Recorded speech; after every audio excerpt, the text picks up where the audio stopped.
Passionné. Je vous aime aussi. Fan. Oh, génial. Tu vas halluciner. Voire très. Je vais épingler ce numéro d'appel. Vous pouvez appeler. En fait, à vous la parole. C'est un programme. C'est vous qui faites l'émission. C'est vous qui appelez. Vous n'arrivez pas à capter les on va parler du projet de la répartition. Découvrez Useful, la nouvelle plateforme du Crédit Agricole dédiée à l'orientation et à l'emploi des jeunes. Du budget d'investissement public entre les différentes régions du Cameroun. Je vais de ce fait arrêter la musique et je vais chercher le document en question qui a circulé sur les réseaux sociaux depuis un certain temps. Nous avons vu un document qui circule sur les réseaux sociaux où nous voyons une mauvaise répartition inégale du budget d'investissement public. Et dans ce document, on constate que le centre et le sud du Cameroun se taillent la grosse part, la part du lion. On a constaté que le budget d'investissement public de la région du Sud dépasse celui des 3 régions du Grand Nord. Et on se demande le pourquoi. Qu'est-ce qui explique cela? Sur quel indicateur devrait-on se baser pour une meilleure répartition du budget d'investissement? Voilà les questions qu'on se pose.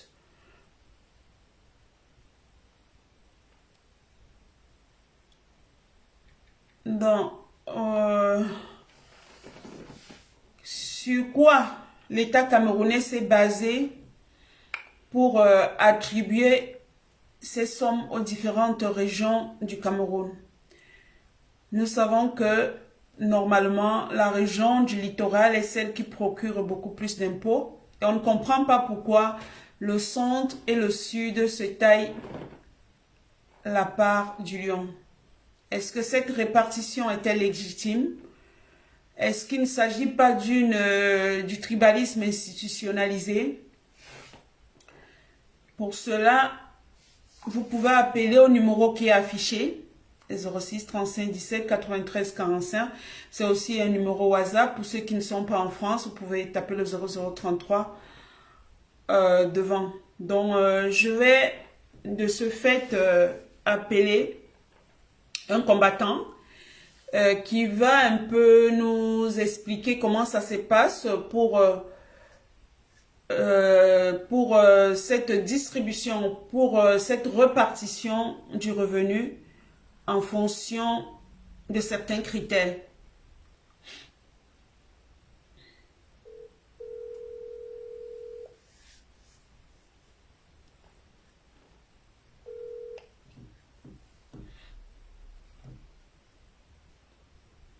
Allô? Oui, allô, bonsoir. Bonsoir. Comment tu vas? Je vais bien, merci. Je vais très bien. Ben, je sais que ton compte est bloqué pendant un certain nombre de temps, donc tu peux pas nous voir, mais quand même tu peux parler. Oui, en effet, je peux parler.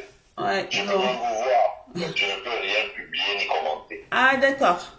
Donc, en fait, nous allons parler de cette répartition du budget d'investissement public. On se demande déjà quels sont les indicateurs dont on devrait tenir compte pour une meilleure répartition.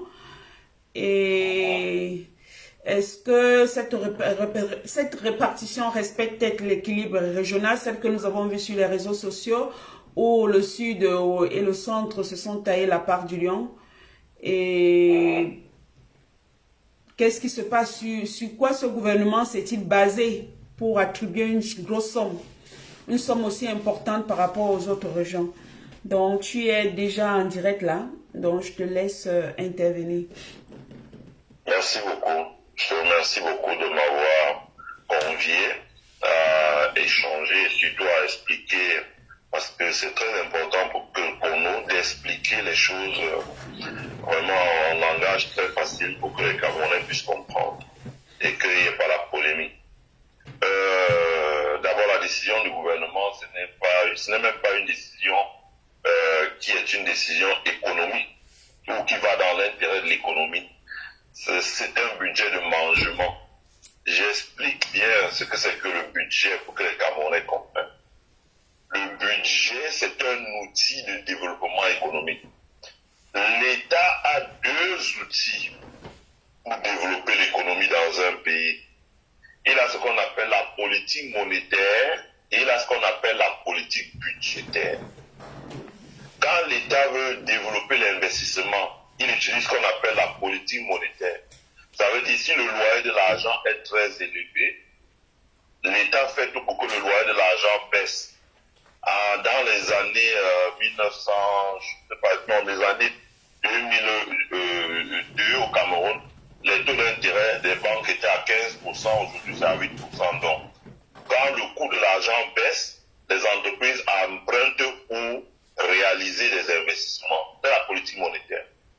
Ensuite, l'État peut aussi, comme la BAC est en train de faire en ce moment, injecter de l'argent pour acheter les titres que détiennent les banques. Donc, ça permet d'injecter la liquidité. Ça, c'est la politique monétaire. Ce n'est pas l'État qui décide, mais l'État propose à la Banque centrale, qui est indépendante. Maintenant, ce que l'État contrôle directement, le pouvoir exécutif, c'est-à-dire que l'administration, le gouvernement, les services déconcentrés, ce qu'eux, ils contrôlent directement pour pouvoir développer l'économie, c'est le budget. Le budget, c'est quoi? Le budget, c'est les prévisions de recettes. Ça veut dire qu'en début d'année, l'État a un certain nombre d'indicateurs qui lui disent, voilà, il sait combien d'entreprises il y a, il sait combien paie d'impôts en moyenne, il sait combien de Camerounais qui travaillent, paie d'impôts en moyenne, il sait, etc. Et s'il y a une différence, il va emprunter pour combler, il dit, voilà, en début d'année, il sait que j'aurai 4 500 milliards de recettes. Et donc, ces recettes-là vont financer des dépenses. Dans les dépenses, il y a deux types de dépenses.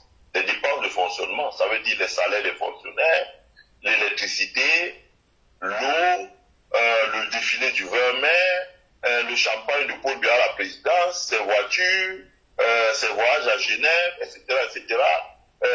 S'il y a une guerre comme aujourd'hui, tout ça, ce sont des dépenses de fonctionnement. Maintenant, les dépenses d'investissement, c'est ça qui est dans ce qu'on appelle le budget d'investissement public, le BIP. Et ces dépenses d'investissement-là, donc, c'est le BIP en fait. Et ce BIP, la budget d'investissement public, ça veut dire que lorsque l'État dit qu'il va construire une route, l'argent va venir du budget d'investissement public.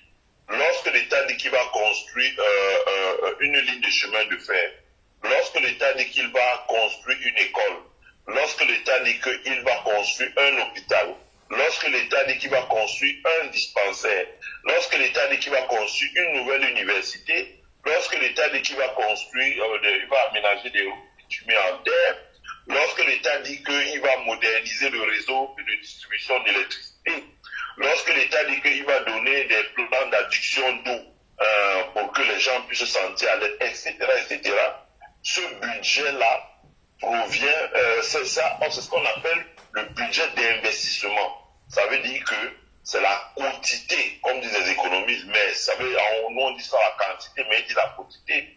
Ça veut dire que le pourcentage de l'argent des impôts des Camerounais qu'on utilise pour réaliser des infrastructures qui permettent d'améliorer les conditions de vie des Camerounais ou bien de développer le pays. Par exemple, si on améliore, on fait le transport d'énergie en mettant les poteaux de moyenne tension et en mettant un poste de transformateur dans un arrondissement, on permet aux gens qui vivent là d'avoir l'électricité. Après, chacun peut tirer devant sa porte. Par exemple, si on construit un château d'eau dans un arrondissement, ça permet qu'on distribue de l'eau facilement aux populations. Par exemple, si on s'aperçoit que dans une ville comme Edea, on pourrait faire une zone industrielle, mais le vrai problème, c'est qu'on n'a pas le capital humain. On construit un lycée technique et un IUT. Par exemple, si on s'aperçoit que dans le nord, il n'y a pas d'industrie, on construit des zones industrielles. Par exemple, si on s'aperçoit que dans une ville comme Garoua, où on a un fleuve comme la Benoué, qui est à la fois au Nigeria, en Centrafrique et au Cameroun, et qui n'est sous-exploité, on construit un port moderne d'exploitation de cela. Voilà. Par exemple, si on s'aperçoit que la Sanaga, on pourrait faire la navigation, mais il n'y a pas, parce qu'on n'a pas balisé, on achète, on construit ce qu'on appelle un baliseur, c'est un bateau. Donc l'État utilise cette réserve d'argent-là, qu'on appelle le budget d'investissement public, pour réaliser des investissements. Avant que Paul Biya ne devienne président, lorsqu'il était le premier ministre de Ahidjo, c'est Paul Biya qui pilotait ce qu'on appelait le plan quinquennal. C'est ça le premier ministre qui pilotait ça. Au Cameroun, on ne faisait pas de dépenses comme ça à tue-tête, à va-tête, non. Ahidjo, qui n'était qu'un simple postier, savait au moins, parce qu'il lisait beaucoup, au lieu de boire le champagne comme son successeur, il savait que on fait un plan quinquennal. Ça veut dire que quoi? On commençait par la plus petite unité administrative au Cameroun. C'était les chefferies traditionnelles. On venait dire à un chef, qu'est-ce que tu as besoin pour que le village là s'émancipe? Il dit, ici nous avons besoin d'une école, ici nous avons besoin d'un dispensaire, ici nous avons besoin d'un poste agricole, ici nous avons besoin d'une école primaire pour retenir les enfants au village, ici nous avons besoin de matériel pour qu'on lance, développe l'agriculture et les semences. Après, on faisait, c'est le sous-préfet qui descendait d'abord dans les villages. Après, le sous-préfet regroupe toutes les demandes des populations dans son village. Il y a une commission maintenant qui siège au niveau de l'arrondissement.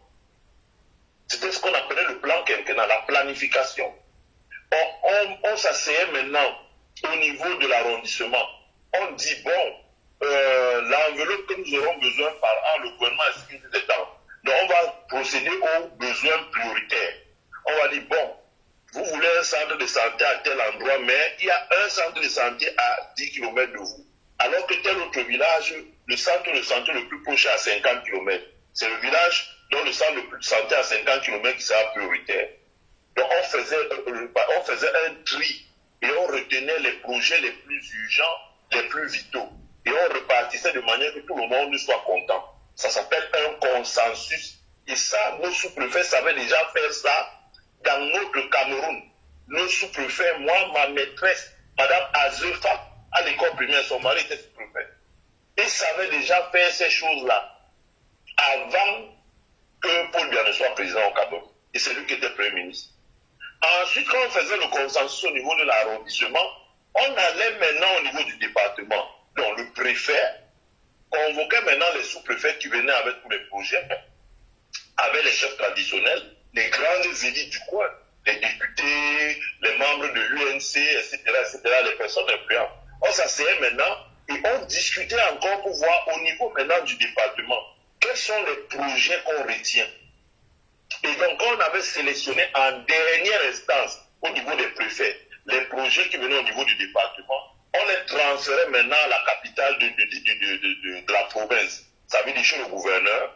Et le gouverneur remplissait tout le document, la documentation nécessaire. Et le gouverneur envoyait ça maintenant à Yaoundé, au ministère de ce qu'on appelait à l'époque d'Ahidjo, le ministère du plan d'aménagement du territoire. C'est ce ministère-là qui était en charge de faire le plan quinquennal. Et quand on prenait maintenant le plan quinquennal, Ahidjo décidait en disant, voilà, on va mettre l'argent ici, peut-être ceux-ci ont demandé un CES, on va leur donner carrément un lycée pour anticiper, parce que les statistiques de l'État montrent que la population croît beaucoup là-bas, les femmes font beaucoup d'enfants. Donc si on fait un lycée maintenant, le temps qu'on revienne au prochain plan quinquennal, parce que le plan quinquennal, ça veut dire tous les 5 ans. Donc quand on faisait un plan comme ça, c'était tous les 5 ans. Maintenant, Paul Biya est arrivé au Cameroun, donc c'est comme ça que on dépensait, c'est comme ça que le budget d'investissement fonctionnait. Donc Ahidjo disait, voilà, on sait déjà où on va dans 5 ans. Donc quand Paul Biya, lui, arrive président en 82, il trouvait déjà la planification qu'on a planifiée au Cameroun au moins jusqu'en 1985. Et vous allez constater que les troubles commencent en 88. Ça veut dire que quand il abandonne les plans quinquennaux et on commence à faire des trucs à tâtons, équilibre régional, à la tête du client, qui est mon ami, qui n'est pas mon ami, c'est là que le désordre commence. Le Cameroun a toujours été construit sur une planification stratégique, bien claire. Donc, le premier problème, ça donne la réponse à la première question que soulève le questionnement d'aujourd'hui. Ça veut dire que pourquoi un tel déséquilibre? Le déséquilibre vient du fait qu'on a abandonné le plan quinquennal dans notre pays. On nous a inventé une affaire qu'on a appelée le DSU, qui est la plus grosse bêtise intellectuelle qu'on ait pu inventer dans un pays comme le Cameroun, qui a donné les plus grands économistes à la terre. Le TSE, quel est le pays au monde qui s'est développé avec un machin comme ça? Les Motazé, les Tounanoma, des intellectuels de pacotille, qui coûtent moins cher qu'un bijou en feuille de papier, sont allés inventer une boutique pour empester les Camerounais. Et c'est ça qui est à l'origine de tous ces problèmes. Parce qu'on a abandonné le plan quinquennal. Et l'abandon du plan quinquennal par Paul Biya, quand il arrive au pouvoir, était intentionnel. Ça permettait d'entretenir le clientélisme, ça permettait une meilleure répartition de la corruption, et c'est là que tous les problèmes partent. Parce qu'on n'a jamais connu ce genre de choses soit idiot. Parce qu'il y avait une planification. On s'entendait, on faisait un consensus, on faisait le congrès du parti, tout le monde sortait de là en disant, vraiment, dans mon village, je sais que avant la fin des 5 prochaines années, on aura ça, on aura ça, on aura ça, on aura ça. Et ils se battaient pour que les préfets, les sous-préfets allaient sur le terrain, travailler dur, parce qu'ils savaient que l'argent va venir pour faire tel projet, tel projet, tel projet. Et il n'y avait pas la corruption. Parce que pour 500 000, tu pouvais faire 20 ans de prison. Voilà comment on utilisait le budget d'investissement public sur Aïdou. Parce que c'est important de bien faire ce rappel historique pour que les gens ne pensent pas qu'on doit inventer quelque chose. On n'a pas inventé. On n'a rien inventé. Les Camerounais savaient déjà faire ce qu'on doit faire. Sauf qu'une bande de personnes sont venues, on dit, bon, dans ce genre de schéma-là, on ne se retrouve pas. Ça, c'est le premier point. On a abandonné le plan quinquennal. La deuxième chose qui est importante, c'est que là, maintenant, on parle du budget par région parce qu'on est passé à ce qu'eux appellent la décentralisation. Et moi, je dis qui ne veut plus rien dire aujourd'hui parce qu'on veut encore parler de décentralisation quand ils ont mis en place la constitution de, je crois que c'est 96. Mais aujourd'hui, c'est déjà trop tard de venir nous parler de décentralisation. On prend ça comme ça, mais en réalité, il ne faut pas se fédéraliser. Maintenant, ils ont dit la répartition. Sauf que, comme j'ai expliqué tout à l'heure, au temps d'Aïdjo, on savait les critères qui présidaient à la répartition du budget. Parce qu'on faisait d'abord un recensement de la population camerounaise. Aux États-Unis même, il y a ce qu'on appelle le census. Ça veut dire le recensement. Par exemple, on dit census 2020, c'est le recensement. Les maires, c'est les maires qui font le recensement. Ils mettent les gens sur le terrain parce que tout le monde doit se faire recenser. Tout le monde. Ne pas se faire recenser, c'est presque un cri. Parce que c'est en fonction du recensement de la population, du poids démographique, qu'on fait la répartition. Par exemple, quand on a dit stimulus package là, les camarades ils sont en train de parcourir l'Amérique ou dans les endroits où on dit, bon voilà, il y a les gens qui n'ont pas Internet en Amérique, qui n'ont pas accès à Internet. On va tout faire pour qu'ils aient Internet. Donc c'est comme ça qu'on fait le budget. On fait d'abord un recensement de la population. Nous sommes Camerounais. Depuis que Paul Biya préside aux destinées de notre pays, est-ce qu'on a déjà eu un recensement de la population dans notre pays? Jusqu'à ce qu'on nous donne des résultats. À chaque fois qu'ils font le recensement, ils cachent les résultats. Et parfois, quand ils font les recensements, il y a des quartiers, voire des villes qui n'ont pas pu passer l'agent recenseur. Parce que l'argent a été détourné. Ils utilisent des technologies d'estimation, des méthodes d'estimation. Et à la rigueur, les chiffres sont faux. Donc, la première chose, c'est d'abord comment on fait la répartition quand on n'a pas encore fait le recensement. Donc, en fait, la clé de répartition du budget d'investissement public n'existe pas. C'est pour ça que les données sont faussées. Parce que si cette clé existait, ce n'est même pas forcément en fonction de la population. Deuxièmement, je dis une chose. À l'époque d'Aïdjo, le ministère qui s'occupait du plan quinquennal s'appelait ministère de l'industrie, je crois, de l'économie, du plan, le mot est important, plan et aménagement du territoire. Le ministre était Youssoufa Daouda, Belebouba. Je dis ça, c'est très important. Pourquoi? Parce que le budget d'investissement public permet de faire l'aménagement du territoire. Ce n'est pas parce que Douala et Yaoundé ont beaucoup de population que le budget d'investissement public va aller beaucoup là-bas. Non. Parce que les populations étouffent à Douala Yaoundé. On regarde les zones qui sont en retard. Je prends un exemple. Il y a beaucoup d'universités privées, et des universités publiques à Douala Yaoundé. Mais il y en a combien dans le septentrion, par exemple? On regarde le budget d'investissement public, c'est à aider les zones qui sont en retard, à rattraper leur retard. Le budget d'investissement public sert à faire que toutes les populations ne partent pas en ville, que les populations restent dans les campagnes en faisant des infrastructures pour qu'ils développent une activité économique dans les campagnes. C'est ce qu'on appelle l'aménagement du territoire. Donc là aussi, ce qui fait qu'il y a des équilibres dans le budget, c'est parce qu'il n'y a plus l'aménagement du territoire. Il n'a même pas l'intention de faire l'aménagement du territoire.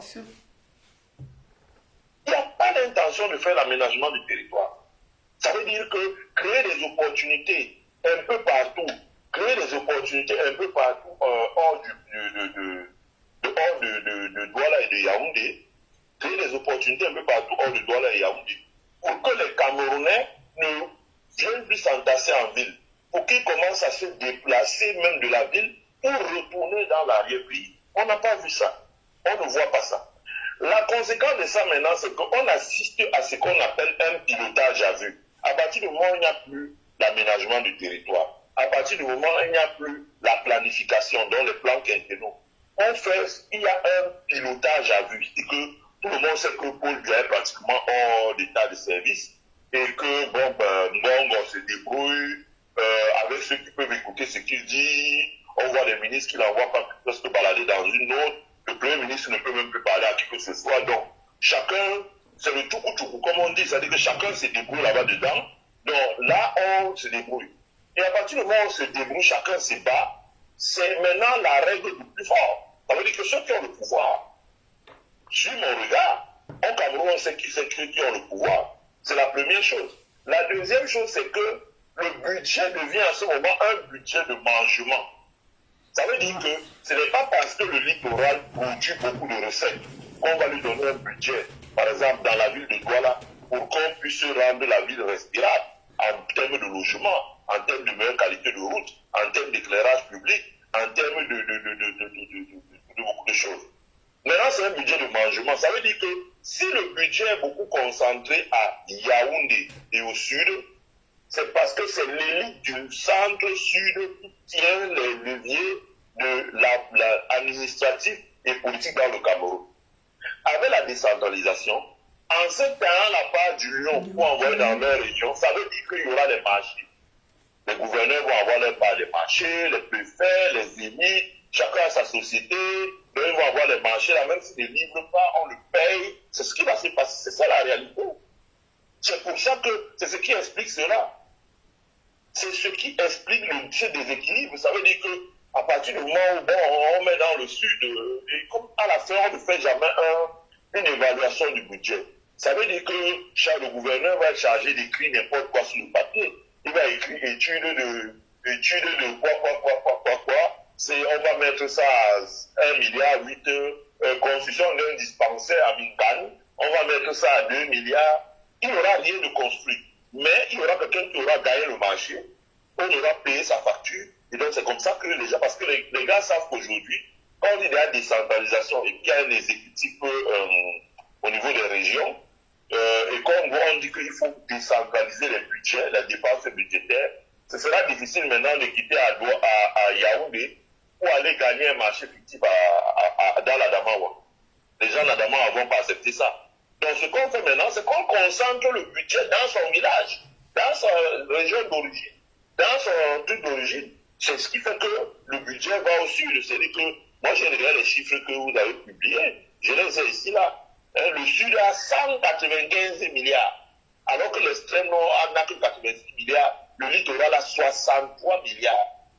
Et j'ai noté que le montant du Ndjaye-Lobo dépasse le montant du nord-ouest. La région du nord-ouest là, où les gens ont pris des armes, on sont toujours avec les armes à la main. Leur budget est inférieur au budget du département. C'est parce que c'est le mangement. C'est-à-dire que quand on transfère là-bas, on crée plusieurs marchés fictifs là. Et ça ne va rien faire du tout, les marchés fictifs. Les gens soumissionnent fictivement là, ils gagnent. au niveau du gouverneur ou au niveau du président de la région, et on leur paye les factures et tout, alors qu'ils n'ont rien livré, et l'argent circule dans leur poche. C'est devenu un budget de mangement. Ça ne remplit plus les critères qu'il faut pour développer l'économie. Ce n'est pas soutenu par un plan quinquennal. Ce n'est pas soutenu par un plan d'aménagement du territoire. Il n'y a aucun contrôle. Qui contrôle dans cette histoire? Donc, c'est ça qui fait qu'on arrive à un déséquilibre tel que le déséquilibre observé en ce moment dans notre pays. Et c'est vraiment dommage. Et c'est vraiment dommage. C'est vraiment dommage. Le Cameroun est en train de prendre un retard terrible. Je dis aux Camerounais, levez les yeux, allez voir ce qui s'est fait au Rwanda, allez voir ce qui s'est fait en Tanzanie, allez voir ce qui s'est fait déjà au Zaïre, RDC, allez voir ce qui s'est fait, qui est en train de se préparer en Centrafrique. Dans 4 ans, le Cameroun aura besoin d'un visa pour aller en Centrafrique. Je sais de quoi je parle. 4 ans, donnez 4 ans, petites années. Cameroun, on va commencer à... Les Centrafricains vont commencer souvent à fermer leurs frontières pour exiger aux gens d'avoir certains papiers pour entrer chez eux. Et nous, on est là, on s'y fonde complètement. Le budget d'investissement ne fonctionne plus. La politique monétaire ne fonctionne plus. Les hommes d'affaires sont en train d'envoyer tout leur capital à l'étranger. Qu'est-ce qui reste dans le pays? Le pays vit seulement des prêts. Prêts à la Chine, prêts à ceci, prêts à cela. Prêts d'accord. Si tu as dit que si tu appelles un ministre aujourd'hui, tu dis, oui, tonton, mais j'ai vu un endroit là où les gens disent qu'ils peuvent prêter 50 milliards au Cameroun, mais il ne va pas dormir là. Mais non, quelqu'un entend qu'on peut prêter la balance. Ils ne vivent que de ça dans le bureau aujourd'hui. Donc, vraiment, c'est dommage. Et c'est à nous de pointer ça du doigt et de dire que, mais ce n'est pas un problème dont il n'y a pas la solution.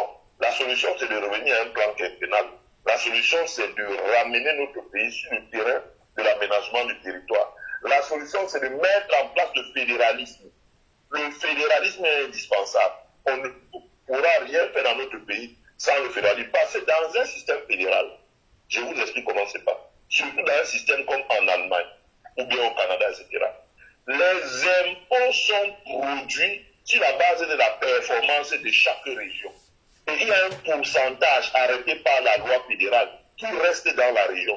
Parce qu'avec un système fédéral, le littoral n'aurait jamais eu 63 milliards, quand il produit presque 1000 milliards de recettes fiscales. Avec un système fédéral, le littoral on aurait dit au littoral, bon, tu prends un tiers des recettes fiscales, on aurait donné 350 milliards au littoral, qui est déjà pas mal. Le littoral garderait même pas 350 milliards, le littoral garderait 350 milliards de recettes fiscales. Donc ça veut dire que ça lui permet de faire un budget d'environ 600 milliards. Et 600 milliards, donc à peu près 500 milliards serait l'investissement public. Qui est loin c'est-à-dire qu'ils auraient un budget d'investissement 10 fois ce qu'ils ont en ce moment.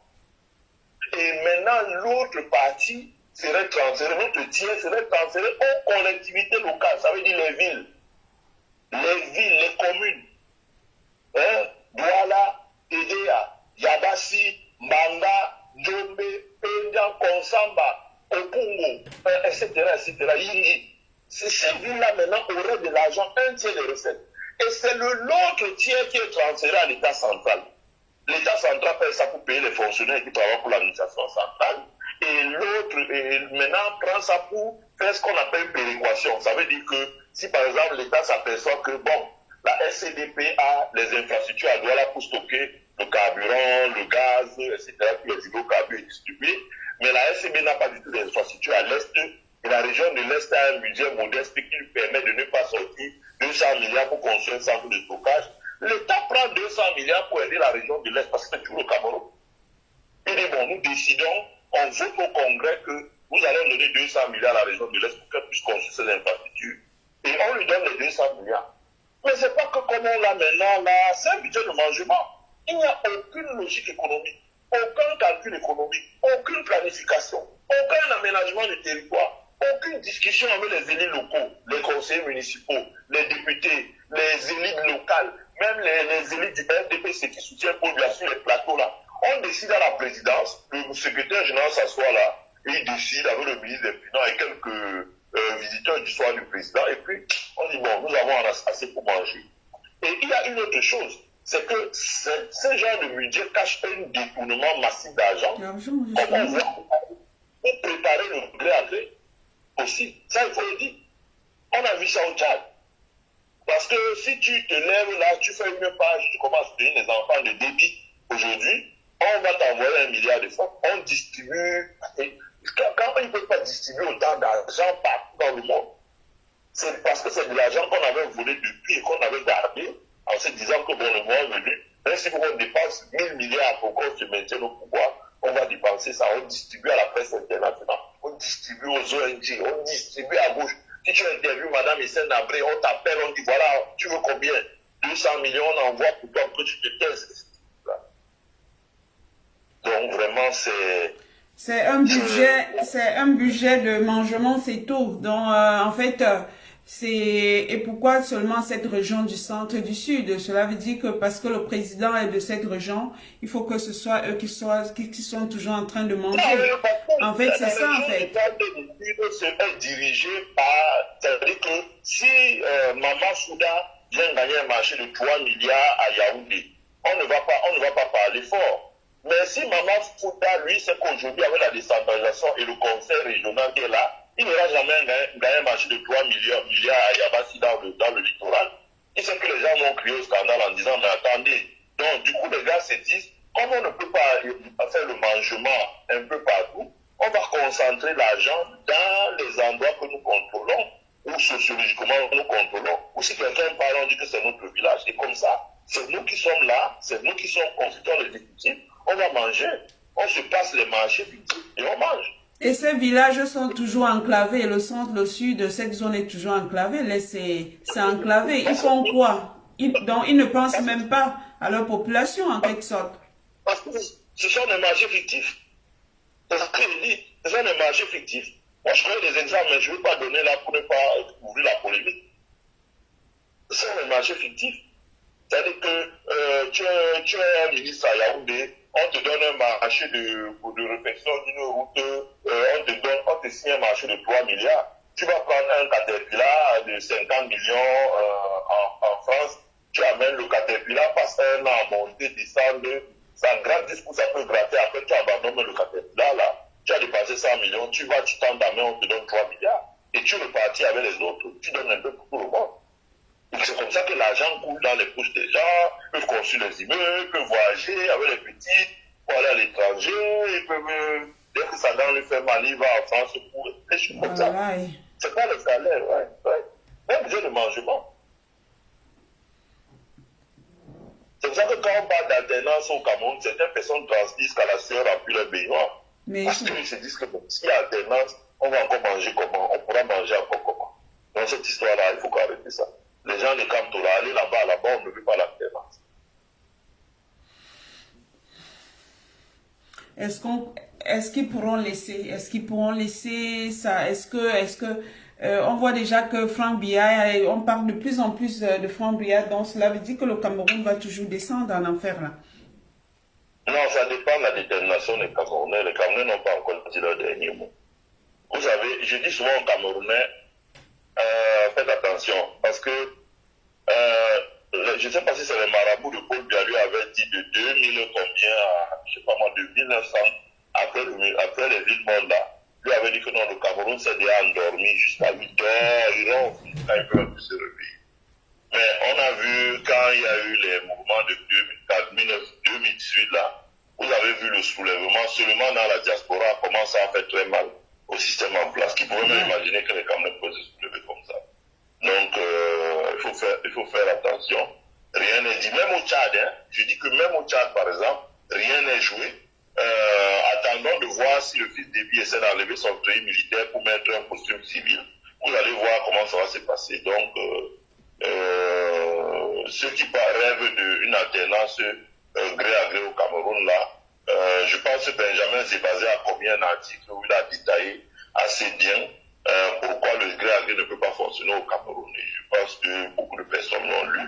Et voilà quoi. Parce que d'accord, merci beaucoup de ton intervention. Je t'en prie. Et je voulais voilà. faire un compliment, mais je ne voulais pas que ça dérange tes auditeurs. Ben, tu peux toujours. Voilà, je trouve que c'est un très bon mécor, etc., etc. Ah, merci. Il a qui rit. Merci. Ok, bon, bonne soirée là-bas chez vous. Et voilà, à la prochaine. Je vais appeler quelqu'un d'autre. Donc, là, je vais appeler la fille de Sabine. Je crois que c'est un sujet très technique, mais ce qu'on peut retenir, c'est qu'on voit qu'il y a un tribalisme qui est là. Le tribalisme qui est une forme de gouvernance au Cameroun. C'est tout ce qu'on peut dire. Tout ce qu'ils pensent, c'est manger, manger, manger. Et c'est la région du centre, c'est toujours la région sud-sud, c'est les mêmes. Bonjour, bonjour Sabine. Oui, bonsoir Marie-Victoire. Ouais, bonsoir. Bon, je te laisse parler du sujet. Tu peux prendre ça sur l'angle que tu voudras. Et voilà. Bonsoir à tout le monde. Bonsoir. Je dis encore merci à Andé Moafo. C'est toujours un plaisir de l'écouter, bien que nous ne connaissons pas grand chose en économie, mais c'est toujours un grand plaisir de l'écouter. Merci encore pour tous les sujets qu'il a développés et ça nous édifie vraiment. Et je pense qu'il a presque dit tout ce que j'avais prévu de dire. Parce que quand je vois le gros budget qui est donné à la région du centre, je me dis, mais c'est de l'argent qu'ils vont mettre de côté pour former leur milice privée, pour mettre dans leur compte privé et essayer de s'accaparer le pouvoir avec. On ne peut pas comprendre comment au Cameroun, nous avons des régions enclavées. Le sud-ouest où tous les villages sont brûlés. Bon, ne parlons pas de l'ouest parce que les élites de l'ouest ont compris que la bonne charité commence par soi-même. Je me souviens dans nos villages, on demande un lycée et ce sont les élites du village qui construisent. Ça n'existe pas ailleurs.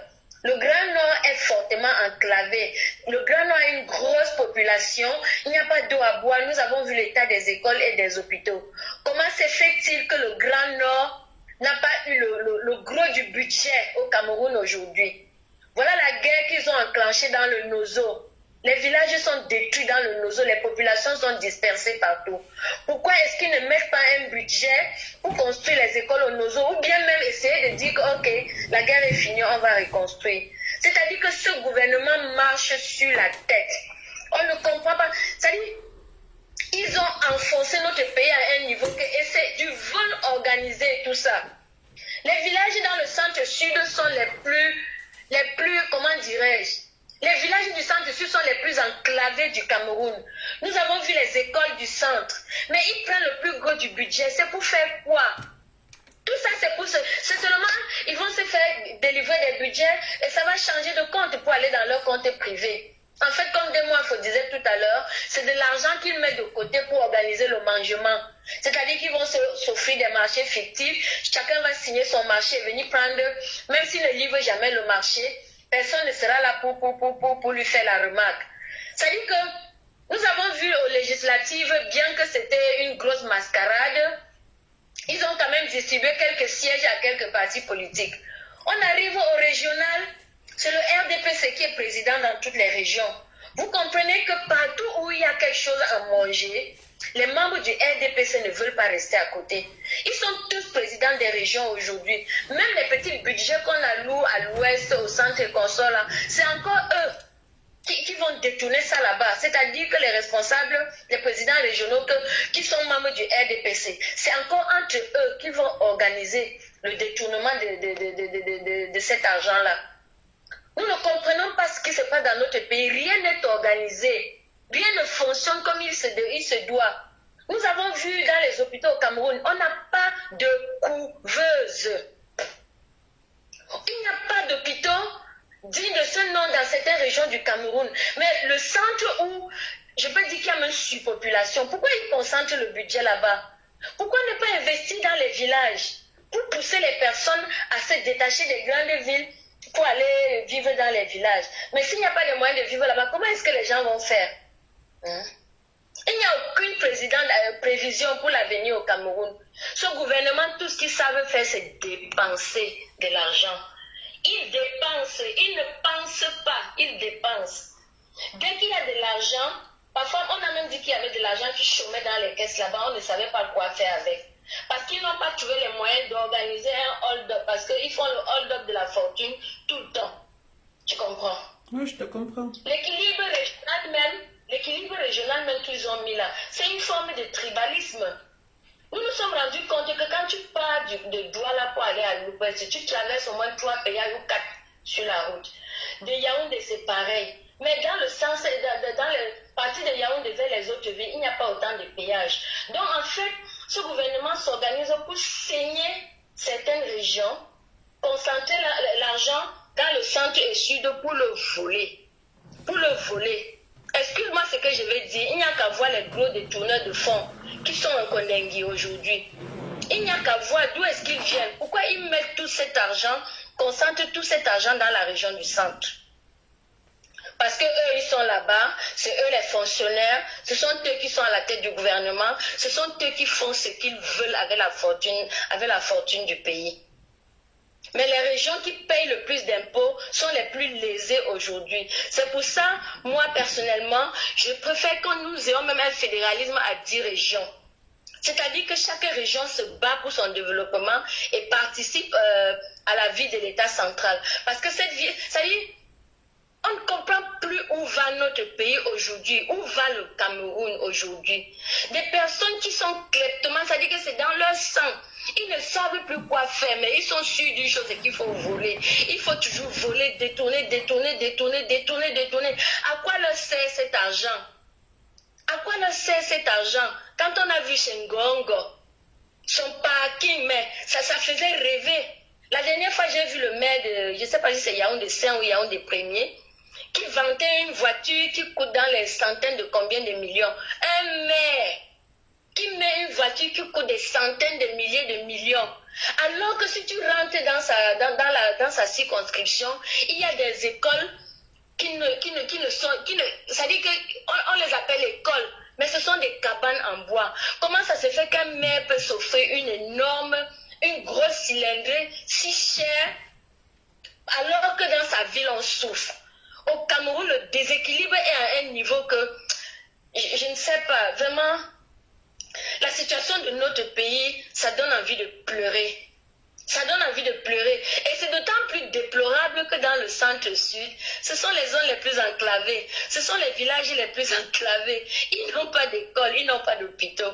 Mais on détourne un énorme budget à leur nom et nous dormons. Moi, je vais toujours dire, chers Camerounais, que chacun de nous prenne conscience que la chose publique, c'est notre chose à nous tous. Ça dit que tout ce qui concerne l'État nous concerne à nous tous. Ils nous ont endormis depuis notre naissance en disant concentrez-vous sur votre travail, laissez la politique aux politiciens. Non. La politique, c'est pour nous tous. Cette politique financière, c'est pour nous tous. Ça dit que même la Bayam qui paye son impôt 100 francs chaque jour au marché, elle doit s'intéresser à savoir à quoi a servi son argent qu'elle a dépensé au marché. À quoi servent les 100 francs qu'elle a payés là? Pas seulement à enrichir certaines personnes qui vont se mettre dans leur grosse cylindrée, monter les vitres, et même s'il fait 40 degrés, leur voiture est climatisée, ils s'en foutent, ils ne veulent pas que les choses changent. Mais qu'ils le veuillent ou pas, le Cameroun va changer et ça doit changer. Moi j'ai dit, et j'espère que ce sont tous les Camerounais qui le disent, que la succession dynastique qui s'est passée au Togo, au Tchad, que le Tchad soit le dernier pays en Afrique centrale où on voit ce genre de succession dynastique là, que ce soit le dernier pays. Parce qu'au Cameroun, ils pensent qu'ils nous ont zombifiés, mais je pense que les Camerounais sont prêts aujourd'hui et que personne, ça ne se passera pas au Cameroun. Même comme le RDP, ça a tout verrouillé. C'est eux qui sont présidents des régions partout. C'est eux qui ont 153 députés à l'Assemblée nationale. C'est eux qui nomment les membres. Ça dit que les Kamtou, c'est eux. Mais ça va changer. Ça va sauf que changer. Il faut que ce gouvernement de braqueurs, cette oligarchie doit dégager à la tête de notre pays et laisser les Camerounais construire leur pays. Cette oligarchie doit dégager. Que cet argent qu'ils ont mis au centre-sud, nous allons voir ce qui va changer là-bas. Ça ne va rien changer. En 2022, nous verrons que l'argent a changé de compte et que les populations du centre-sud sont toujours autant enclavées. Il y a toujours autant de poussière à Yaoundé. Il y a toujours autant de nids de poules sur les routes là-bas. Rien n'aura changé. Est-ce qu'ils vont mettre plus de couveuses dans les hôpitaux là-bas? Est-ce qu'ils vont mettre plus de plateaux techniques? Qu'est-ce qu'ils vont changer? Ce budget-là, cette grosse somme d'argent leur sert à quoi? Hein? Il faut vraiment que nous, Camerounais, que les Camerounais prennent leur destin en main et que cette oligarchie dégage à la tête de notre pays. Il y en a marre, enough is enough, que les Camerounais se lèvent, que nous descendions dans les rues, même pas pour les chasser, pour les capturer, parce qu'ils doivent rendre gorge au peuple camerounais. Atanganji va nous dire par quel miracle il a fait pour se retrouver ministre de l'administration territoriale au Cameroun et qu'est-ce qu'il a administré. Comment un ministre de l'administration territoriale va vendre des tests? En tout cas, bon, je ne veux pas sortir du sujet. Mais je dis, peuple camerounais, levons-nous. Chassons cette oligarchie de la tête de notre pays. Prenons notre destin en main pour développer notre pays. Bon, c'était ma contribution ce soir. Ok, merci beaucoup Sabine. Je sais que tu as toujours à dire, mais que devons-nous faire? Le peuple doit sortir. Qui va mettre le peuple dans la rue? Le peuple a peur de la répression violente. Le peuple est perdu. Je ne sais pas par quel moyen. D'autres disent le changement dans la paix. D'autres disent soya, soya. On ne sait pas quel sera l'élément déclencheur. Nous, dans la diaspora, nous faisons notre part. Qu'est-ce qu'on peut faire d'autre que de s'indigner? Nous ne pouvons pas aller au pays. Et ceux qui sont au pays, ils ont peur. Donc, appelez pour intervenir. La ligne est ouverte. Hein. Pour ceux qui veulent intervenir, appelez. Vous intervenez. Ok, Sabine, bonne soirée. Bonne nuit, en fait. Il se fait déjà tard. Bonne nuit. Merci. Et je ne sais pas si Ida est là. Je vais essayer de l'appeler pour voir si elle peut intervenir.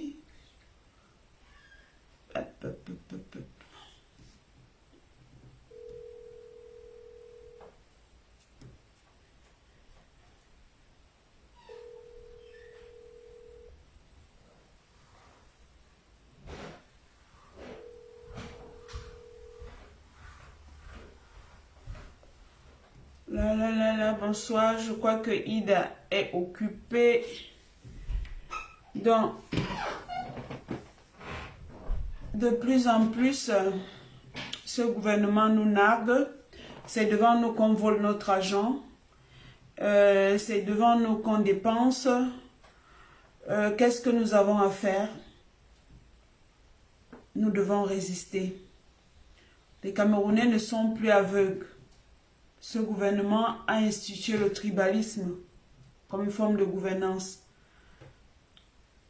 Ils ne veulent pas, ils ne s'occupent pas de leur population, ils ne veulent pas nous prendre au sérieux. Ce que nous réclamons, c'est une meilleure gestion de nos ressources. Il faut qu'il y ait un partage égal du budget d'investissement en tenant compte des différents indicateurs. On se pose la question à quoi nous servent nos députés. Les députés par région, qu'est-ce qu'ils font? Est-ce qu'ils réclament? Je crois qu'ils sont tous du RDPC. Donc, qu'est-ce qu'ils veulent? Manger leur part aussi.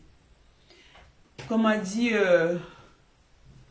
Élysée, le fédéralisme est la solution pour le Cameroun.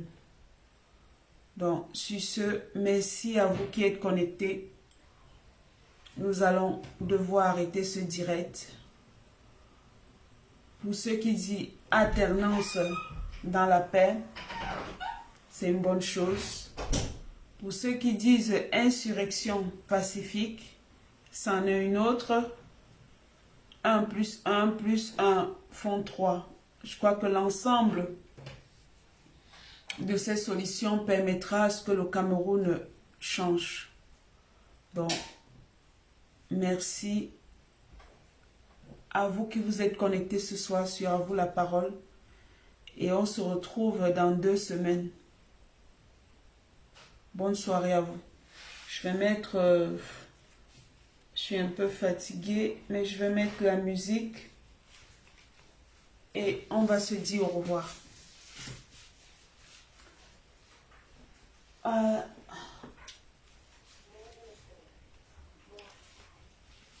Je Je vais vous mettre quelque chose. Richard Bona. Tac, tac, tac, tac.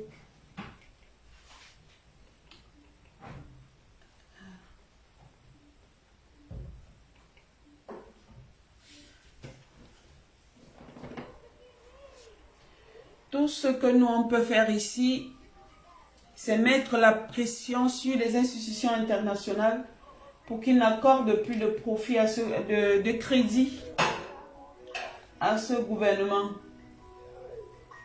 Bon, je vais vous laisser avec écoutez Richard Bona. Allô, Foucault.